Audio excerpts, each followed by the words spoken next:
Hey everyone, so welcome back to Tea and Therapy, and I really do apologise for the fact that I have not done a video in quite a while. Life has just been crazy busy, and when I decided to do this channel, my other channel wasn't as had grown as much, so I felt that I had more time. And then working as a full-time psychotherapist as well, it's just been challenging to try and get these videos done. And I'm also going through the menopause, which I do speak about on my other channel, but you know, at the end of the day, this is part of life, and I am of that age where I'm going through this, so I'm exceptionally tired, a lot more than normal. So it just means that things are not going quite as smoothly as I would have liked them to. But so in today's video, I'm going to talk a little bit about confrontation, because I do get a lot of questions in regards to how do you deal with confrontation? How do you communicate with people? And it can be very challenging for people. Why am I constantly getting upset or triggered by somebody? So I want to talk a little bit about this. So if you want to join me in this video, this is a subject that you feel is something that you could be very interested in. And don't forget to please like this video and subscribe if you want to not miss future uploads. So if you want to join me in this video, then sit back, relax, and let's dive right in.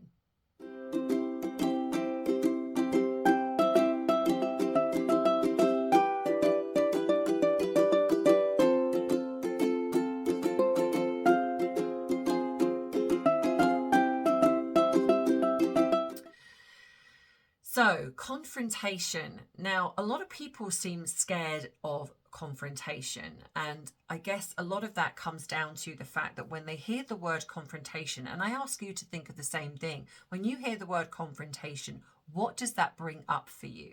And for most people, it tends to bring up aggression, arguing, just in a sense, a very negative term. And in some ways, it can be. However, when you learn to be able to discuss things in a healthy way, confrontation actually comes away and becomes assertiveness. So you change the term, because confrontation does come across as, you know, I'm going to be confrontational. I'm going to confront you with something. However, when you feel assertive and you want to stand up for yourself, it takes on a whole new meaning. So, I've been asked various things like, how do you do this? Or why am I, always feeling upset by somebody? Why am I being triggered, etc.? Quite simply, the reason you are being emotionally, and I know that some people don't like the word triggered, and I do understand, because I don't particularly like it either. However, it is a term, and that it means that you are having a strong emotional response to something that somebody has said or somebody has done. Now, when you have healed with things, and it's not to say, like, for example, with the training that I have done, I would say that for the most part, I don't ever really have a strong emotional response to things now. I do have emotional responses, but they're not strong. So one of the things I would also say is leave it 24 hours, because sometimes if you're tired, if you're hungry, if there are outside factors that are at play, that can also create you to respond in a way that's not conducive to the discussion or whatever's happening. But it actually also means that it's not about them, it's about you. So what you need to do is, in a sense, unless it is something that has to be addressed straight away, is try to work on stepping away from a situation, not reacting, and working out whether is this a you thing, or is this that they have actually said or done something that's wrong and that's upset you. The other thing as well is also to take back control, because when we put blame on somebody else, like, well, you've made me react this way, in effect, unless they have got some way of forcing you to react that way, they haven't made you do anything. But what has happened is that whatever they've said and done has caused you to react. So you take back control by in a way thinking, well, this isn't happening to me, it's happening for me. Now, I appreciate there are certain situations that are unique, and I'm not going to talk about those, because when you react to a very serious situation, that's not, oh, it's happening for me, because at the end of the day, that's very severe and you're reacting in that moment. So we're not talking about that before anyone says, yes, but there are certain circumstances which you cannot, that are out of your control and you will react. Yes, there are. And I will talk about those at a later date. However, this is when you're having discussions with somebody, or say a friend or a family member or your partner or your children, etc., doing or saying something, and you react to that.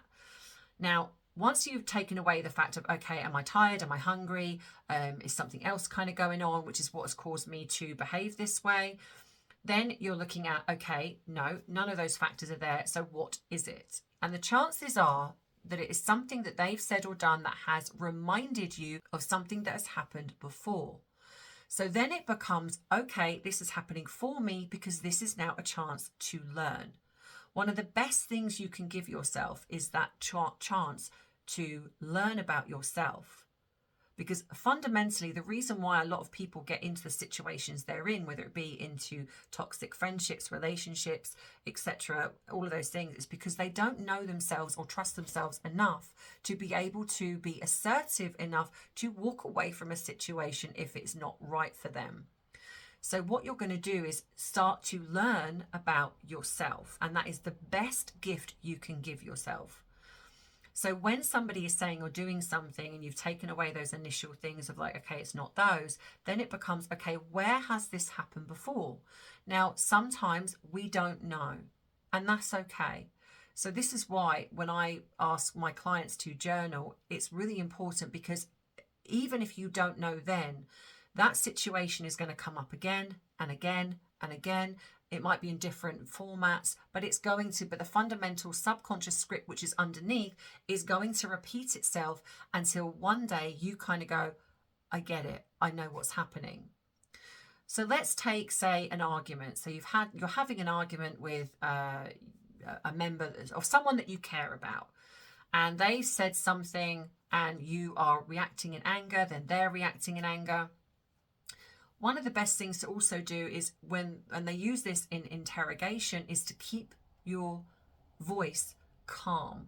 It is very difficult for a person to stay at a heightened level, to keep being angry, if you are calm and you keep yourself in a soft tone. Because what you'll find is they might be angry initially, but eventually they will start to come down.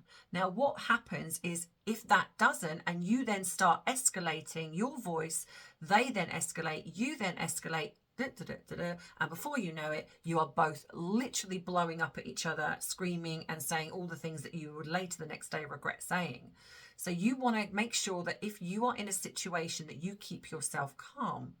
Now, that does take some training. It's not easy, or unless you are somebody that is of that nature anyway, but it's very difficult to immediately go from being, say, argumentative to now being calm. But that is something that you're going to want to try and train yourself to do. And you can practice this out with other people. You can try doing it, even if you do it for like a minute and then it escalates. At least you're trying. So you try and beat them every single time. So one of the other things is when people say, why am I reacting so much? And that is because, like I've said before, when you are reacting to something, if you've taken away the other things, it means that there is something that has happened to you previously that has causing you to have an emotional reaction. If there was nothing, you wouldn't be having an emotional reaction to somebody. Now, you can recognize that, say, if it's a loved one and say they are having a bad day and they've said something to you that they wouldn't normally do, and it's a bit snippy or it's a little bit hurtful. Now, on a human level, of course, we're going to react to that. There's nothing wrong with that. That is what it is. But generally speaking, you would have foresight to know that that person isn't normally like that. So something is going on with them. And so you would talk about it. You would, accept the fact that you're feeling a little bit hurt by that. And that is purely on a surface level, is where, because the person isn't normally like that and you love them and care about them. And so you don't expect them to talk to you that way. So there's a difference between what is, in a sense, normal reaction to something that is almost guttural. It's so deep that it really sort of cuts and it stays with you. So one of the other things I always say is give it 24 hours. If somebody has said or done something, give it 24 hours. If it's still festering, then that tells you that it's bothering you that much that you need to do something about it. Now, in an ideal world, of course, you should be able to talk to that person. However, if you are in a situation where you're not able to talk to the person because they cannot communicate in a healthy way, or they generally don't see that they've ever done anything wrong, then becomes about you working on yourself enough that when they do the things that they do, that you're not reacting that way. So that is when you would ideally go and speak to, say, someone like myself, a psychotherapist, because what you want to look at is, why am I reacting to the things that they're doing? Because the first thing is, if you're choosing to stay, say, in a relationship, in a friendship, or you've got family members, and you're in a situation where you're choosing to stay, say, in that friendship or relationship, you're then making the choice to stay with somebody that you know is treating you not very nicely. So I understand that in some circumstances, it is not that easy to walk away because there might be children involved, or perhaps you're tied up with money, or maybe it's to do with other factors.